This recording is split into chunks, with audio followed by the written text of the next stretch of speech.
What's going on, guys? This is Real Deal Fantasy HQ for a brand new show alert with my boy Cody. What up? Look, it is summertime. It is hot, and we absolutely need a little fantasy heat check because we have been putting out fire content only, and that is the brand LQ.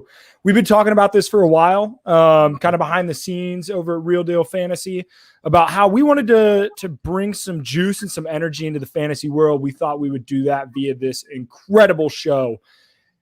LQ, it's good to be on with you, man. Yes, sir. We're bringing the heat today. We're bringing the heat for the season. This is the Fantasy Heat Check, episode 1. This is about to be fire content only. Yes, sir. Yes, sir. And for those seeing us, make sure you guys subscribe on YouTube. Hit that subscribe button. That helps us out a lot.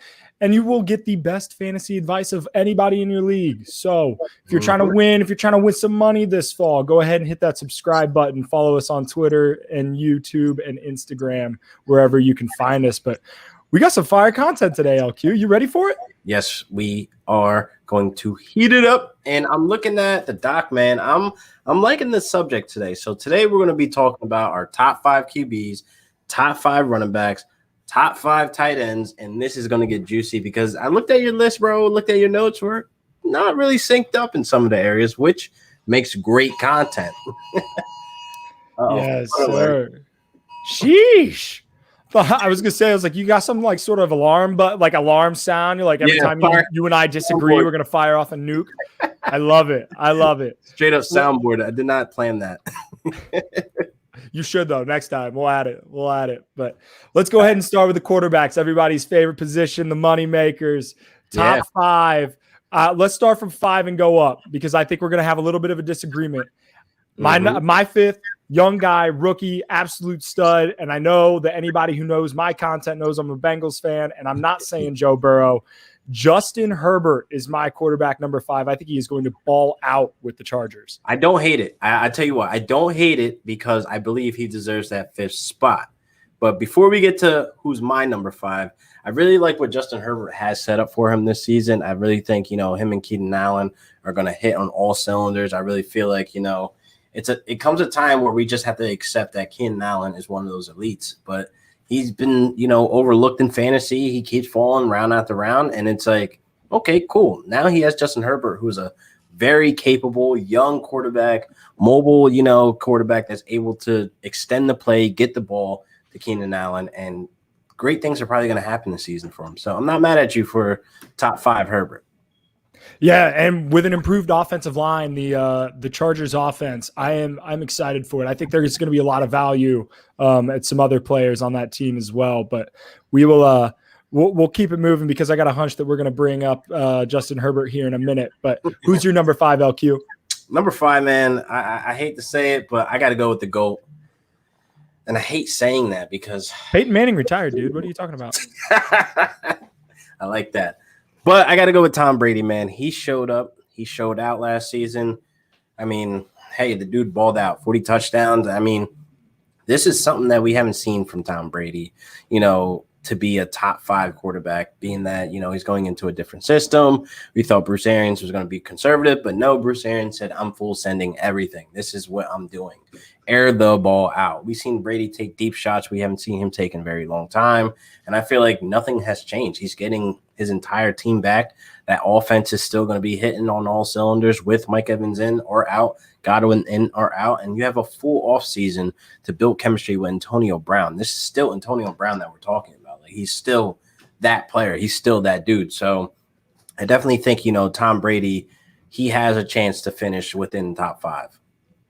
Yeah, I agree. That's definitely within his range of outcomes, right? I'm not in on Tom Brady as a top 5 quarterback. I am in on him as a top 10, right? He is still Tom Brady. You give the guy a full offseason in a system. Like, he was able to tear it up last year without a full offseason. Chris Godwin was hurt essentially half the year. Yeah. Antonio Brown didn't come in until after week 7 or 8. So the offense is absolutely still going to be firing on all cylinders, and they brought everybody back from that Super Bowl team. That being said, the reason he's not in my top 5, and you're going to see this as a trend, every quarterback in my top 5 can move. Yeah, mobile. Every quarterback in my top 5 can move. And Tom Brady has a lot of strengths. His athleticism and his rushing ability is not one of them. He might get a quarterback sneak in here too, but so that's why he's outside of my top 5. But I like the argument, LQ. I don't hate that. Yeah. I mean, if you look at my number 4, which is Justin Herbert, why I said I agree with you at 5. I see why. And the guy above him, I'm not too iffy. I'm not too hot on right now. I'm not like really high and riding that hype train for your number 4. Who's your number 4? Okay, so I have Kyler Murray, right? And I know that everybody, they brought in AJ Green and like Kenyon Drake's gone. Maybe they're going to rely a little bit more on the pass. The biggest reason that I am high on Kyler Murray is they brought in Rodney Hudson to be their center. That offensive line is going to be tremendously different. True. It is absolutely going to be different. And that was the reason why Kyler Murray wasn't the upper echelon quarterback that we thought he was going to be last year. He was great early and got hurt, and he struggled with that a little bit, and he struggled with terrible offensive line play. I think that acquisition is significantly more important than the AJ Green grab. So give me all of the Kyler Murray. I think he's going to ball out. I think he's going to hit that 1,000-yard mark too for rushing. I really think he was there. He was close to it. He annoys me in the red zone because he's not throwing it. He's most likely going to run the ball. So that's also annoying for the wide receivers if you own any of them. If you have any shares of AJ Green this offseason, Rondale Moore, we're really hoping that he hits, and Christian Kirk, I really don't think we can ride that hype train of being hopeful. I'm out. Yeah, I think I'm out too. I don't think it's going to happen. Kind of like the Isabella guy, it didn't happen. We were kind of hoping for maybe it'll pop off here or there, but it didn't. So I think we're most likely going to be seeing, Kyler Murray running all over the place as usual. With the improved O-line, he's going to have the free will to do it. Yeah, I love it. And our top 3 is we all have this. LQ and I have the same 3 quarterbacks in our top 3, different order. Yeah. But we got the same 3 quarterbacks in our top 3. And we actually both have the same one at 3. Yeah. He was quarterback 1 last year. The dude was an absolute stud, mountain of a man, can run the football. He's essentially their team's goal line running back and also has one of the strongest arms in the NFL. Yeah. Josh Allen is a stud, dude. Whew, Joshua. He is a stud. He's a baller. At 3, I feel weird about it, but it's a good spot. It's not a bad spot. I wanted to put him higher, but the 2 guys I have above, I don't think I could do it. I can't pull that trigger just yet. Yeah, and don't get me wrong, that Josh Allen is great, but he's also going like 10 spots after the other 2 guys or one of the other guys on this list. Other 2 guys, so yeah. We'll see. He could be a value in drafts depending on where he lands, ADP wise, but just something to monitor. They did bring in Emmanuel Sanders, so maybe that kickstarts the offense even more because it was already hype. It was already up here last year. Maybe they just take it again to that next level. Yeah. LQ. All right. I'm gonna say my number 2 first because I feel like it's a little more controversial. It is. My number 2 quarterback. And this is not my number 2 quarterback overall. This is fantasy we're talking about here. My number 2 quarterback is Patrick Mahomes, right? Yeah. I love me some Patty Mahomes. Don't get me wrong. Phenomenal. Listen, I don't hate it. I don't hate it. It's just weird to see right now. It's just not something we're used to seeing. Let's say that. Look, I don't like being the guy who goes and sticks with the consensus because I know he's everybody consensus quarterback 1. I get it, right? But at the same time, that offensive line was bad towards late last year. And I know that they brought in Orlando Brown and they acquired some other pieces in the draft. They're going to get some guy, Laurent Duvernay-Tardif, I believe. I probably pronounced that incredibly wrong, but is coming back after he sat out the year being an incredible doctor and helping save lives with COVID. That being said, I still don't think that offensive line worries me a little bit, and that offense really Edwards-Helaire never really broke through. Like Travis Kelce is phenomenal. We'll talk about Travis Kelce later. Tyreek Hill is phenomenal. We'll talk about Tyreek Hill later. Sammy Watkins is gone. They have Mecole Hardman, who is good, and Demarcus Robinson, who's good, but neither one of them are great. So it just kind of worries me a little bit. Now, he worries me enough to drop into my quarterback 2. It's still Patrick Mahomes. It is. And like I said, it's just weird to look at, but I don't hate it either because we have our concerns. We saw him, take a pretty much beating, with the O-line. And I really feel like, Patrick Mahomes, he needs that stable O-line. And when it's not, he's running erratically. He's running all over the place. So it's kind of like, man, maybe we'll see, a more conservative Patrick Mahomes, being that we saw him really take a licking and his ankle got messed up and all the other stuff. But number 2, hey, why not? Because my number 2 is your number 1. Is my number 1, baby. Let's go. So Dak Prescott is my number 2, and obviously Patrick Mahomes would be my 1. But number 1 for you to have Dak is understandable, being that CeeDee Lamb is there, being that Amari Cooper, Gallup's still there. That offense is still there when Dak was balling out every single game. And that defense is still trash. So therefore, they're going to be airing that ball out a lot. So for fantasy purposes, I want Dak Prescott. He's going to be throwing me 500-yard games. So full send, that is just a no-brainer there. So I can understand why he could be your number 1, being that, the defense is still trash. And not to mention, Zeke is back with a revenge. So that offense is going to be moving the ball.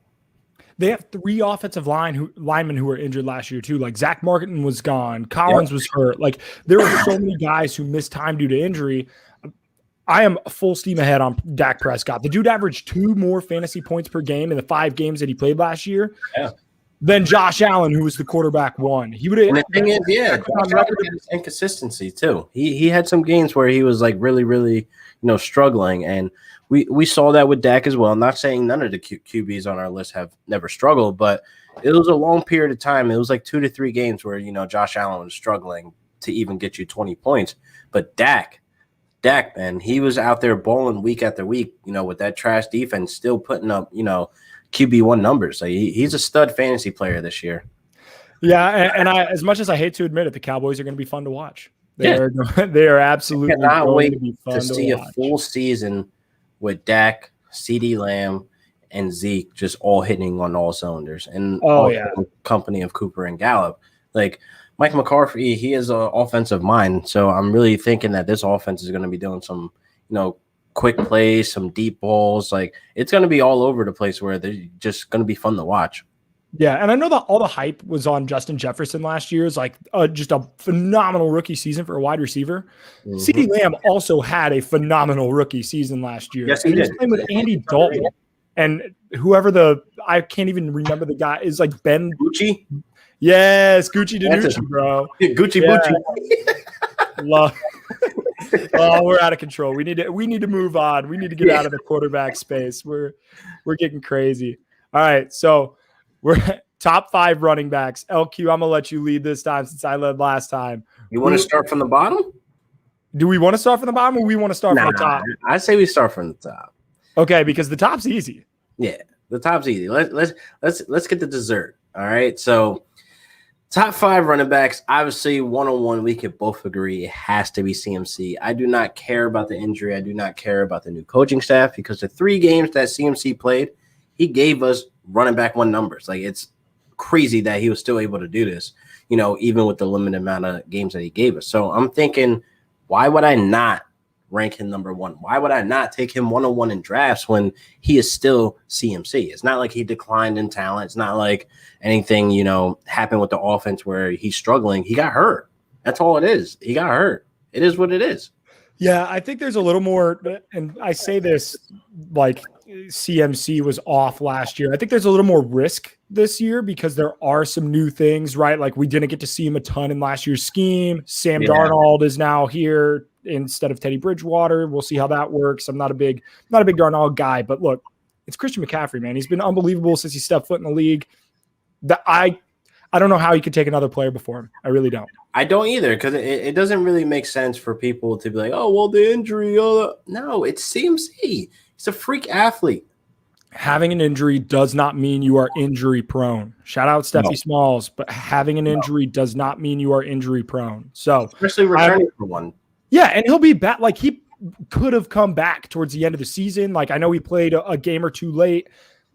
I am not worried about CMC's injury at all. Yeah, so it's like, what's the motivation for him to get back on the field towards the end of the season when he should take that time to recover for the next season, right? Yeah, absolutely. And being a Bengals fan, I just watched Joe Mixon do the exact same thing. So it is what it is. But you get it. I get it. Hey, so, you can't mention Joe Mixon around this time. You can't mention him at any. Oh my God! You want to start a fight in the fantasy community? Just say whether you're give a thumbs up or thumbs down on Joe Mixon. It'll start a war. You know what? I'm a troll real quick. I'm about to tweet just the name Joe Mixon, and then throughout the show, I'll show you what happens. Just a name, nothing else. I love it. We'll keep you updated on that. But in the meantime, I'm going to jump to my running back number 2. Look. He's not on your top 5, which surprised me. So I want to hear your discussion on why he's not in your top 5. Well, my number 2 is Dalvin Cook. Dalvin Cook was an absolute stud last year on a points per game basis. He was great. He runs, he catches, he does all the things. He passed pros incredibly well. That offense is largely unchanged. They didn't really bring in anybody. Kyle Rudolph is gone, but a significant piece that's going to affect Dalvin Cook. Give me all the Dalvin Cook. He was incredible last year. Did something change? LQ, what am I missing out on? I got to be honest. I have a personal vendetta against Dalvin Cook. It's like drafting him. I don't want to be that guy that puts my personal stuff into fantasy advice, but this is just how I feel. We're talking about our list. I have a personal vendetta with him because I knew drafting him, he was bound to miss games. But the games that he missed for me were prime games to where I was able to make playoffs, but I did not. So therefore, I have a personal vendetta against him, Odell Beckham, and that's it. That's where that list ends. Just Cook and Odell Beckham. But I can see where, Dalvin Cook should be that high. He should be number 2.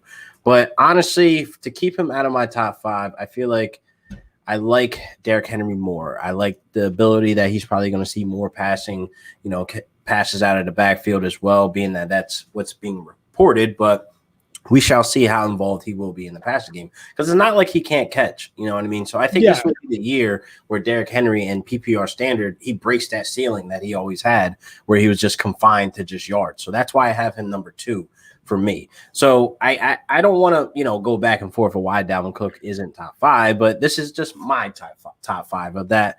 I feel like guys are going to make an impact this season. Yeah, and I like your Derrick Henry picking number 2. He's my number 3, right? Mm-hmm. Derrick Henry, stud. The dude is a machine. He's an absolute machine. That offense should still be good. I understand that people are concerned about Arthur Smith leaving for Atlanta. I get it because that scheme was, Arthur Smith's by design.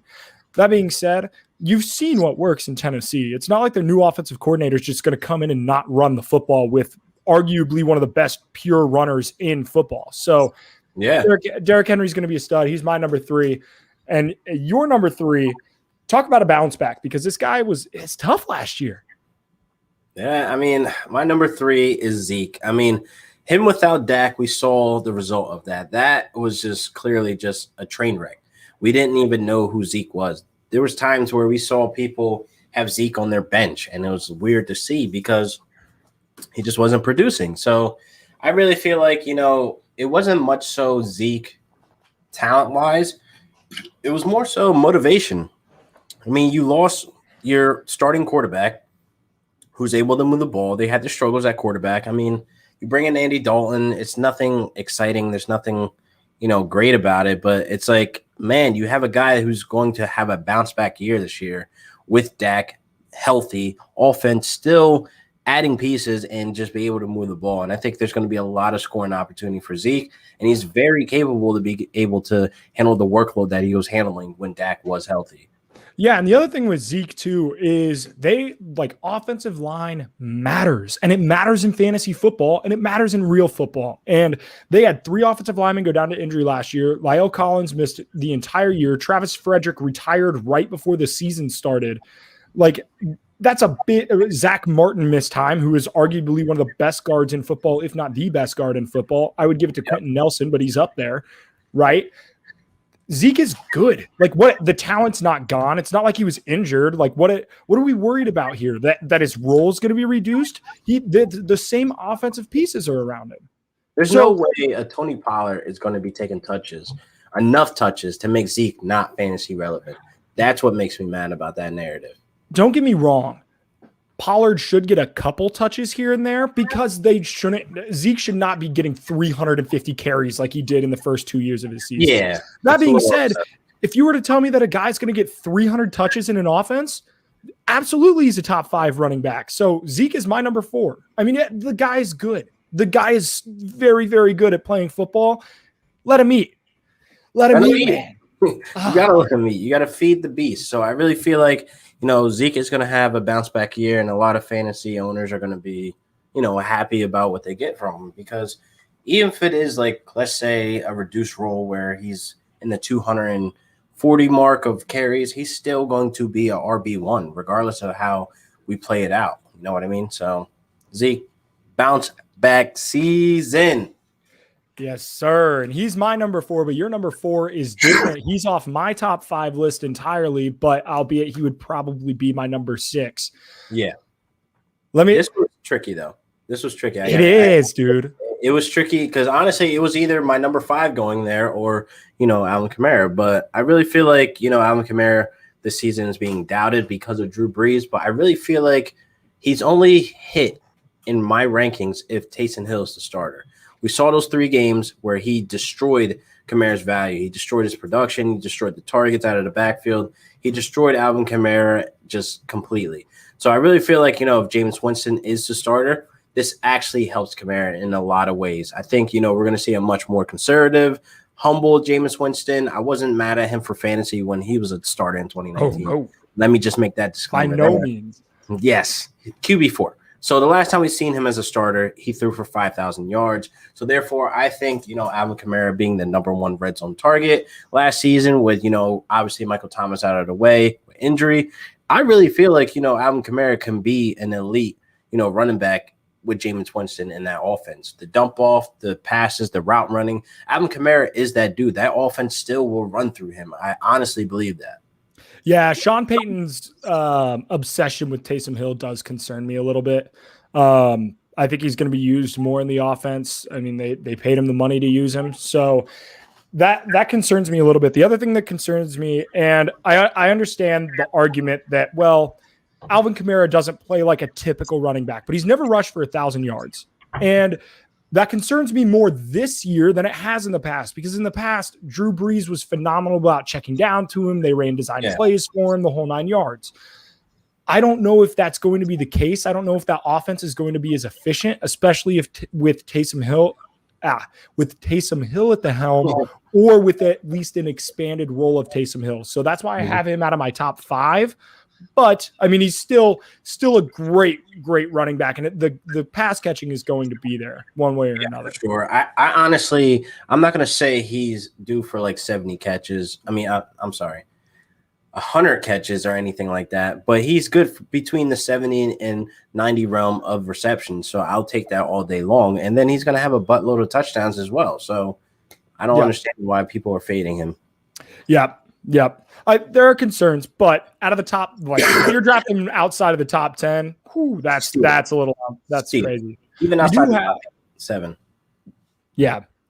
We do have the same number 5 running back. Unfortunately, we didn't get to see a ton of him last year. Saquon Barkley missed nearly the entire season with a torn ACL, and while there are concerns there, I'm not worried about the injury. I'm much more worried about the offensive line, to be honest with you. But what do we think? Like, is there any Saquon Barkley is one of the most purely talented running backs in the NFL. I think it was more so, well, at least for my ranking, to have him at 5. The Giants coming out saying they're going to ease him in. They're not going to full send him. So that's a little concerning for us fantasy players because of how high we're going to invest on Saquon Barkley. So it's not more so that his talent declined and we have our concern with the O-line, but the overall offense on paper is completely better from what we saw last season. You know, them adding Kadarius Toney, them adding Kenny G in the offseason. The whole offense just has reshaped to weapons to where Daniel Jones can use his resources to just overall have a better team. So with them slowing down on Saquon Barkley in the beginning of the season, just to ease him in, doesn't necessarily take him out of the equation as one of the top running backs. He's still going to give you RB1 numbers. We're just not going to see those 25 to 30 point games out the gate. I'm still good with him being able to get me 15 to 20 points. So we're probably looking at a run where it's probably going to be like mid-season where we're going to see him start putting up those heavy numbers. And I want to invest in Saquon Barkley if I can get him outside the top 5. Yeah, and the dude's a stud, right? The dude's a stud when he plays. Daniel Jones in that offense kind of does worry me a little bit, but we'll see what he can actually do with some decent weapons. They brought in Kenny Golladay. They drafted Kadarius Toney. So we'll see how it goes. But look, Saquon, he's a stud. Don't overthink it. I know somebody in your league is going to be like, I'm not drafting Saquon because of that ACL. Look, it's not 2002 anymore. All right. So when you're at the 104, 105, 106 spot, this is where overthinking happens, where if Saquon falls that far to him, you take Saquon off the board right then and there at the 104, 105, 106 spot, because you don't want to overthink that position for the simple fact there's not that many running backs in the league that are like him. So it's like a no-brainer to take him. Yes, sir. I agree. But let's talk about the next position that will probably be drafted after some of those running backs. The wide receiver rooms in NFLs are incredibly, incredibly talented, and we have some good ones for fantasy. LQ, I am looking at this list right now. I see a ton of discrepancy between my list and your list. Look, there might be some hands thrown here. How do we want to start bottom up? We want to go top down? How are we feeling? Yeah, I'm bringing the fire, bro. I want to start off with my number one. I understand your number one, but my number one is better. Your number one ain't even on my top 5. That's terrible. Stephon Diggs is going to be wide receiver 1 this season for the simple fact, follow the volume, people. He's going to see a buttload of targets. I don't care. A 34-year-old Emmanuel Sanders is there. He's not going to even touch a quarter of what Stephon Diggs is going to do. So I definitely think with Josh Allen still balling out, airing the ball out, how can you not take Stephon Diggs? We literally watched this man go to a brand new team, because there's a narrative when a stud receiver or a diva receiver goes to a new team that year one you got to be a little iffy about it. You got to watch out. But man, Stephon Diggs is going to ball out. A full offseason, you have OTAs, mini camp, training camp, preseason, full send the season, a full season with Stephon Diggs and Josh Allen, bro, full send it. Look, I don't blame your thought. He had the most yards in the NFL last year, like number 1 in receptions. And I absolutely see him leading in both of those categories again. What worries me is some of the red zone production and the touchdowns, right? He was 15th in touchdowns last year. Yes, he was. That concerns me a little bit. Now, is he still one of the top 10 wide receivers in my list? Yeah, absolutely. But I'm not as high as you are. My number one, and look, this is absolutely under the assumption that Aaron Rodgers is playing football this year, and it comes without saying that he will be impacted tremendously if Jordan Love is thrown in the football instead. But my number one is Davante Adams. The dude is a red zone monster. There is no competition for him for red zone targets outside of Robert Tonyan, big time Rob. But look, give me all the Davante Adams, best route runner in football to maybe Stephon Diggs, but I'm all in on Davante Adams. There's nothing to me that says that I should draft him any other way. Yeah. And in my opinion, like I could see Davante Adams having a 1, 2, 3 consecutive year as wide receiver 1 in a similar vein to like how Michael Thomas did it and Antonio Brown did it before him. If not, he'll be right up there. I think he has, if Aaron Rodgers is playing, which we will know as we get closer to the season starts. We'll know by August. He is the safest of this top wide receiver group. I think he has give me all the Davante Adams. I can't take him off as the first wide receiver off the board with this huge question mark. If the draft started today, I don't know if I can pull that trigger, man. I do feel like he's QB proof. I feel like he's one of those elites, but I will feel better and sleep better at night knowing A-Rod is playing. I agree. But my number 2 is that offense down in Atlanta underwent some tremendous changes this offseason. As we know, Julio Jones is now a Tennessee Titan, and they brought in a tight end phenom, Kyle Pitts. That being said, my number 2 wide receiver is Calvin Ridley. Calvin Ridley was an absolute stud when Julio missed time last year. He's been an absolute stud his entire career.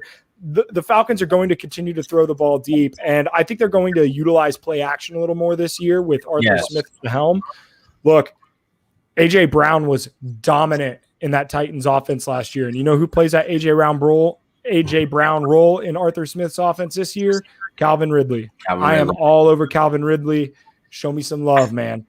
Calvin Ridley is a good one at number 2. I didn't have him as high as my list, but Calvin Ridley is Calvin Ridley without Julio Jones, absolutely 100%.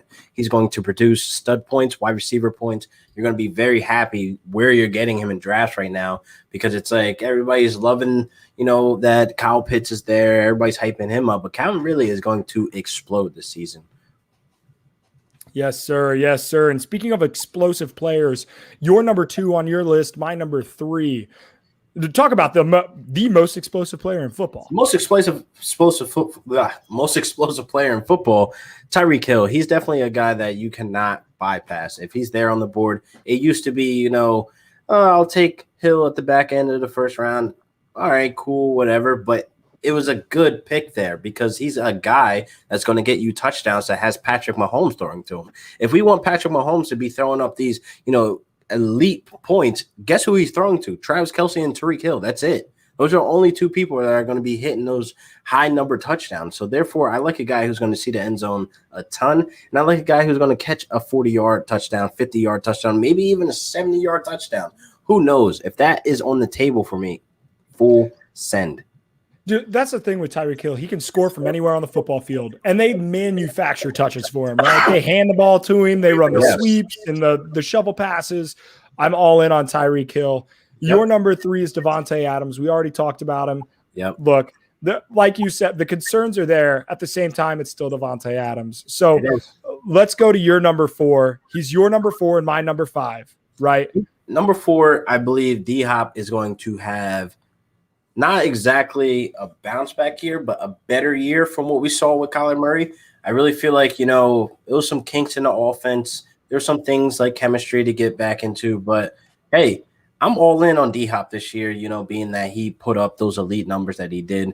I really feel like, them adding AJ Green, drafting Rondale Moore, that offense is going to look a lot better and it's going to be gelling. And again, we already know Kyler's going to be running the ball. He's going to be able to extend the play. You always want that mobile quarterback to, again, extend the play. And guess who the first person he's looking for when he's extending that play is D-Hop, man. He's going to have the ball in his hands, and the team understands the most – the thing is, the most important thing about a team when you have an elite wide receiver like that is the mutual understanding you win games with the ball in my hand. That's exactly what's going to happen. You put the ball in D-Hop's hands.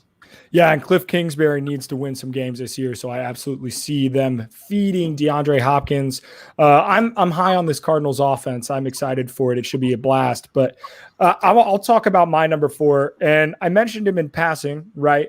Mm-hmm. I'm not worried about Julio Jones coming to Tennessee. A.J. Brown is a stud. A.J. Brown is an absolute machine. I mean, you look at that picture of him next to DK Metcalf, and you're like, oh, like that dude also plays wide receiver. Literally unbelievable. So that's his brother. Look, I'm all in on A.J. Brown. You know what you're actually going to be like? Julio Jones might actually space the field a little bit better. I know Corey Davis was no scrub. Like, he had a great season last year. Mm-hmm. But if he can expand that secondary a little bit, I mean, Julio Jones allows you to take the top off of the defense. A.J. Brown was great on the deep ball. Ryan Tannehill is still a absolutely underrated NFL quarterback. I'm all in on A.J. Brown. He's my number 4. I like it. I really feel like, A.J. Brown's going to have a great year regardless of Julio there or not. He actually helps A.J. Brown. And I really feel like, Ryan Tannehill, he's still balling out. He's very underrated, like you said. I like to compare him as the Robert Woods of the NFL at a quarterback. So I definitely feel like I like that. A.J. Brown, that's a good spot to put him at. Yes, sir. And my number 5 is DeAndre Hopkins. Your number 5 is Calvin Ridley. Yeah. We already talked about both these guys. Look, they're good. They're good. Very, very good. You can't go wrong with picking any of these guys. That's the best thing about top 5. And when they're on the board, you see these guys, you don't really have to think about it. You don't have to think twice. You just send it. Yeah, especially with these top 5 wide receivers. Like, these guys are so consistent. They are money week in, week out. That's what you want when you're spending that high of a pick on a wide receiver. But speaking of high picks, right, I'm going to talk about, in my opinion, the only guy who should be taken in the first round who is not a quarterback or a wide receiver. So we are going to move on to our next position. We're talking about the top 5 tight ends. Look, this isn't rocket science, okay? This guy has been the number 1 tight end for, 3-4 consecutive years now? He has the best 5 consecutive years. Yeah. Sickening. That's ridiculous. How do you? Okay, I understand. Like, if you're playing in a tight end premium league, rules are different. Whatever. I'm on this train saying this for a long time. Every league is tight end premium because Yeah. there are very few guys who produce at that position at a high level. And look, both of our number ones, it's no brainer. No Travis brainer. Kelce. Travis Kelce, man. I mean, I feel like the last couple of years, everybody's saying, oh, he's getting up there in age. You know, the 30s are there, and they're like, oh, this will be the year he have a decline. No, follow the volume. He's getting every single ball, man. Like, until I see otherwise, until I see them add like a respectable number 2 wide receiver there, or they actually switch to offense, they become more run heavy. Like, no, I'm not changing anything about Travis Kelce as my number 1 tight end. Yeah, and he's in the most tight end friendly scheme with Andy Reid. Like, Andy Reid manufactures touches for his best players. Like, he manufactures touches for Travis Kelce. Yep. Tight end 1, don't overthink it. LQ, I hate this. I hate when I agree with you on things because like it's tough because it doesn't make for really like incredibly compelling content. But I guess it means we're both good at fantasy football. We're both good. Our number 2 tight end, talk about a guy who also got a ton of volume. Darren Waller is a stud, man.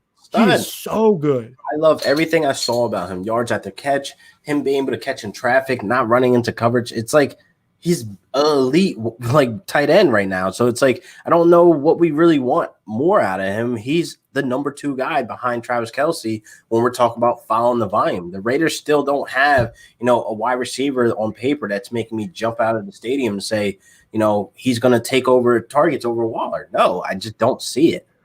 And here's the thing, too. The wide receivers that they did add, they're not red zone hogs, right? Like, they're not guys who are going to be big red zone targets. So, Darren Waller is going to continue to eat in the red zone. But the other thing is they actually can stretch the field. Like, Henry Ruggs can stretch the field. They brought in John Brown. John Brown is a burner. So they have guys who can take the top off of a defense. And guess what you can't do then? You can't bring safety help down on Darren Waller. You can't double team him. Like, you have to play him honest. And if you're going to play Darren Waller honest, you're going to lose because he is that good of a talent. The dude is a stud. He's an absolute stud. And speaking of studs, there might not be a better, like, studlier of a human being on the planet than our tight end 3. And I promise we have some discrepancies after the top 3, right? Yeah, we ain't going to agree, but the top 3 are just set in stone, man. You can't lose. You can't, man. George Kittle's a beast. And representing the tight end community and tight end U down in Nashville. Tight end U. Tight end U. You love to see it. But, yeah, George Kittle's there isn't a better after the catch receiver in football, I don't think, than George Kittle. There is nobody more physical. And he's in a phenomenal scheme out in San Francisco. Kyle Shanahan will absolutely manufacture all the touches. The reason that I'm lower on Kittle than I was last year, I had him as my tight end 2 last year, is they actually do have some other decent weapons in Brandon Ayuk, who's been great, and Deebo Samuel, when he's healthy, has been awesome. And the entire team, man, if they can all stay healthy, they'll be great. Yeah, and that quarterback situation too is kind of a little bit in limbo, right? Like, we know Derek Carr is going to be the quarterback of the Raiders, unless like barring some like wild stuff happening. And even then, they go to Marcus Mariota. Like, Pat Mahomes is going to be the quarterback of the Chiefs. Yeah. Look, they drafted a quarterback at number 3. Trey Lance will play at some point this season. When he does, who knows how that affects the offense? But I don't expect. But I would rather take my for sure top 2 guys. George Kittle's still number 3. Yeah, for sure. He's number 3. I'm just more concerned with the general health of the team, QB, tight end, wide receiver, whoever the case may be. George Kittle, obviously, he's a stud if the team sucks or not, but I would feel much better if he has a healthy quarterback, a good wide receiver core around him to take the double team off of him. Guys that can stretch the field, Deebo Samuel, he's a good player that is physical. He needs to be a little bit more careful of how, the hits that he chooses to take, because that's usually where most of his injuries come from. But I really feel like, Kittle gets that 3rd spot just based on can he stay healthy as well. So, yeah, and he's still going to get all the volume. Still going to get a ton of volume. But all right, this is where we have a huge discrepancy. I hate your number 4 tight end. Not that I hate the guy. Seems like a great year. This is the year, bro. Breakout season. I'm telling you, Noah Fant, breakout season, calling it now. It's happening. If it's Teddy B, if it's Drew Lock, Aaron Rodgers, Deshaun Watson, whoever the hell it is, Noah Fant is going to eat, man. He's going to eat. It's not a crazy take. Look, I just want you to know that I'm going to clip that and I'm going to play it back to you like week 17 when he's like tight end 12. No. Look, I understand. The potential is absolutely there. I just hate that offense. Teddy Bridgewater has never shown the ability to throw to a tight end or like the consistency to do it. He's going to have stinks. What do you? He's going to have to. Noah Fant can get separation. He's actually one of those underrated route runners. He's going to get separation, being how physical he is. I love the ability that he's going to be able to not exactly be like a priority target, but you have Sutton there. You have Jerry Jeudy there. You have the weapons there. That offense is set up for success, and Noah Fant benefits off of that. Even if it is Drew Lock or if it's Teddy B throwing the ball, I really feel like they're not going to be able to ignore Noah Fant because he's going to be able to make plays. The only thing I have a knock on Noah Fant is the touchdowns, of course. He's not like a red zone guy. He's not a guy that's getting a lot of looks in the end zone. And I kind of feel like it'll compensate to most of the volume he's getting, before the red zone. You know what I mean? So I really hope that, Noah Fant ADP doesn't climb and stays exactly where it's at because I feel like you're getting a good value on him. But this will be the breakout year. See, the volume is what's the concern for me. You said the weapons are great, and I agree with you. They got Sutton, they got Jeudy, KJ Hamler's a good slot guy. Yep. We'll see if he can get the volume to stay there. I think we both can agree. After the top 3 tight ends, there is a gap, right? There's a tier gap for sure. Ridiculous. Yep. But speaking of guys who should have all the volume, he's my number 4 tight end, your number 5 tight end. Mm-hmm. TJ Hawkinson should get all the volume because I can name the other wide receivers in Detroit, but it kind of makes me feel sick to my stomach when I do. Yeah. So I mean, look, Jared Goff, not a incredible quarterback, right? By any means. You should know you're a Rams fan. You had to watch him the last couple of years. Yeah. I'm not sold that the offense is going to be incredibly efficient. I get it. TJ Hawkinson should have 150 targets. I mean, that's where I'm going with it. To be realistic, I'm going between that. I'm literally at the 120, 130 range of targets because it's going to be ridiculous because they have nobody else to throw to. Yeah, and don't get me wrong, Brashad Perriman is solid, and Quintez Cephas could have a nice sophomore year, but when I have to talk you into those guys, that's what we're working with. It's a selling point for me to think, Hawk is not going to see the volume. You know what I mean? You cannot deem those people and be like, they're gonna play a part in him not getting the volume. No, that's completely false. But I do like TJ Hawk this season. I love the volume. I really feel like, he's going to be a top 5 either way around it because he was quietly, a top 7, top 5 tight end this year. So him quietly doing that with an injured Kenny G, an injured Stafford. Yeah. I feel like, we're seeing something that's going to be trending this year for him. Yeah. And I think with him, at least you get some consistency, even if you're not getting consistent, you're not going to get consistent Travis Kelce numbers, but you're going to at least get something consistent. And at the tight end position, that's about all you can ask for. Yeah. I took a flyer with my number 5. I see. I took a flyer. I have been an advocate of rookie tight ends never perform. Do not draft rookie tight ends in redraft. You're wasting a pick, right? Mm-hmm. Kyle Pitts is not any other rookie tight end. Right. He's not a tight end. That's the loophole. He is not a tight end. I've been looking at him as a wide receiver, so I'm not mad at your top 5 take. Here's the thing. I don't know, though. I don't know. So if I'm going to draft a guy who is not inside that top tier, right, I'm going to take a flyer on a guy who I know at least has the talent to be able to do that. Kyle Pitts absolutely will.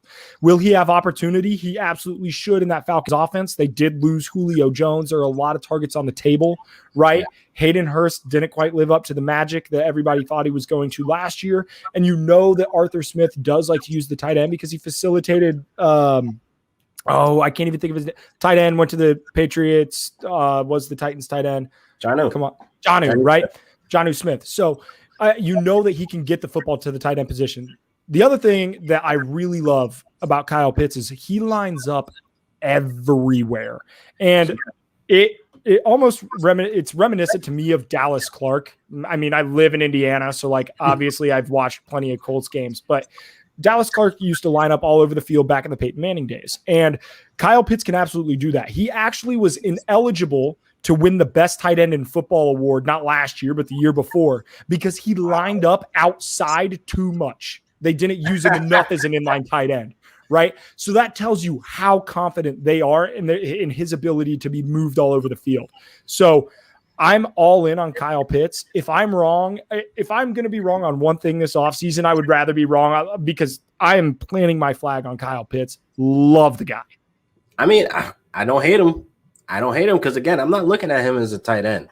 So if he does explode, it's like, hey, I told you that wide receiver is going to blow up, man. Yes, sir. Yes, sir. And as much as I would love to give everybody our top 5 kickers and defenses, I think we need to save that for another show just because I haven't watched enough film. You know what I mean? I got to watch all the off-season workouts that they're doing and that kind of stuff. So stretching, they got a lot of stretching going on, you know. Yeah, naturally. Bro, Yaro Ku put up an Instagram video. That dude was working in the gym. I mean, some work. So that's my kicker one. Kickers get love. You gotta love it. Gotta love it. But yeah, man. I mean, we got this mailbag that we want to do. We want you guys to be, subscribing and following us on Twitter, and definitely leave a comment below on what you guys think of the episode. But we're gonna be starting doing these little mailbag things where if you guys have any questions, I know it's a little slow right now in the dead space of fantasy and football and everything like that. But if you got any questions about your rosters, your best ball leagues that you just drafted, et cetera, we'll rate them, we'll rank them, whatever you guys got, man. Just leave a comment below or hit us up on Twitter in the DM or tweet at us. It is. Yeah. And like LQ said, like leave a comment on the YouTube channel, like on the video, right? We'll go and we'll look at the comments, comment and subscribe to our YouTube and our Instagram and our Twitter. Tweet us any questions or have, or tweet us what you want to talk about, right? Like this is a show. The Fantasy Heat Check is a show for the people. We are the people's fantasy football show. So if you guys have any questions for us that you want us to answer, tweet us. We'll answer them for you. I mean, it's off season. It's July. I'm waiting for football just like you guys are. I will talk to you all day long. So go ahead and shoot us those questions. So that way we have some fire content that we can bring to you guys. But LQ, man. I'm glad we started this show, man. I'm glad we got this off the ground, and we'll be doing this in season. So be on the lookout. Every Thursday, we'll be putting in, fire content only. We'll be putting in the work hours to research to get you guys to the gold. It's all about bringing home the gold. It is bring home the gold season. And hey, you guys, whoa. Before we get out of here, we got a question. What's going on, Chris? At the back end of the show. I love, okay. Galladay. Take it away, Cody. Okay, so I wrote an article last year about wide receivers transitioning to new teams. And I have been an advocate of a lot of times people are fading Kenny G. They faded Antonio Brown. They faded a lot of guys when they go to new teams either tend to struggle or that's the perception. Right? When you break it down statistically, a lot of guys who go to new teams actually outperform their ADP. I don't know what Kenny G's ADP is right now. I think he's right around wide receiver like 19 or 18, if I'm not mistaken. You might have to correct me on that. I'm not fading Kenny G, and here's why. The Giants were actively seeking a reliable red zone target. They know that Evan Ingram isn't it. Right? They tried to force feed him everything last year. He couldn't get it done. They need that. I hate using the phrase alpha wide receiver, but they need a big body wide receiver who can make plays inside the 20-yard line. That's what they haven't have. And I think it's part of the reason why Daniel Jones was so inefficient. I'm not worried about Slayton. I know he was okay, but he was also fed targets because they didn't have a ton. So I'm not fading Kenny Galladay by any means. I think you actually might be able to get some value on him if you can get him like round 4, round 5. If other people are fading him because, he's on a new team. Daniel Jones isn't that good. Daniel Jones, I never had a Kenny Galladay. I can tell you that right now. Exactly. There's a lot of question marks, on Daniel Jones, but I really feel like Kenny Galladay coming in, he's stepping in as that wide receiver one that they were missing for the last couple of years. They haven't had a really good bounce back at wide receiver since Odell Beckham. So if we're really thinking about it, we had Daniel Jones out there running around with no Saquon Barkley, a depleted O-line, a bunch of wide receiver 2/ wide receiver 3s out there running routes, and Shepard couldn't stay healthy. So it's like, man, you got a lot of down and negative, things that are impacting Daniel Jones's basically, progression as a player. So it's like now he's set up for success. That's why I feel like, Kenny G coming in, it gives Daniel Jones that little spark that he actually needs to be, a fantasy player. Yeah. Yep. So fantasy is all about finding value, man. And if you can find some value in Kenny G, absolutely hop all over it. So thank you for the question, Chris. Yeah, that was a phenomenal question. Thank you. Make sure you subscribe to the channel and follow us on Twitter, man. That was an awesome question. Yes, sir. So, look, that's all we got for you tonight. It's been incredible being with you. We're going to be here with you every Thursday evening from now until the end of the season because we just love talking football with you guys. So, that's it. Follow us on Twitter. Follow us on Chris. My man, Chris. See, everybody be like Chris. Be like Chris. We like people like Chris. Chris, you're invited to the cookout. Oh, man. I might have to dive into the TikTok game. Who knows? Who knows? All right, man. Thank you guys for watching. Subscribe to the channel again. Mailbag coming to you next week. Make sure you should follow us at Real Deal Fantasy and Smash Hit Sports. Cody, let's go. Peace out.